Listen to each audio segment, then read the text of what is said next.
cavucada nessas putinhas safadas.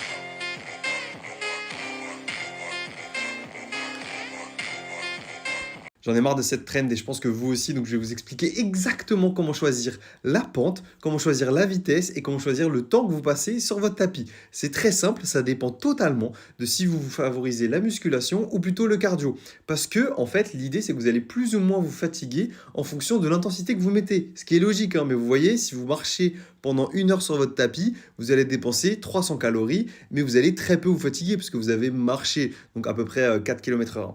Ensuite, si vous marchez de manière inclinée, bah, c'est plutôt en 40 minutes que vous allez dépenser 300 calories à 4 km/h. Donc vous allez un peu plus vous fatiguer parce que vous allez dépenser autant de calories en moins de temps. Donc plus d'intensité, donc plus de fatigue. Et ensuite, si vous voulez dépenser ces 300 calories en 25 minutes, vous pouvez courir. Alors, je sais pas, genre 12 km/h, vous allez être très fatigué, mais vous allez dépenser des calories beaucoup plus rapidement.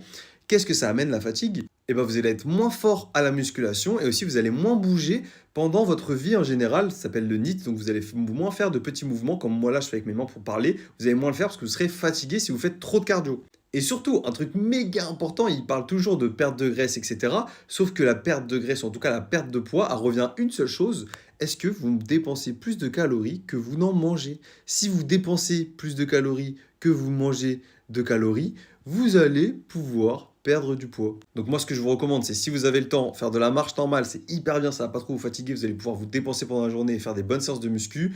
Si vous voulez vous dépenser rapidement, faites plutôt du cardio de seconde zone, grand maximum, c'est-à-dire que vous êtes capable de parler pendant que vous faites votre effort.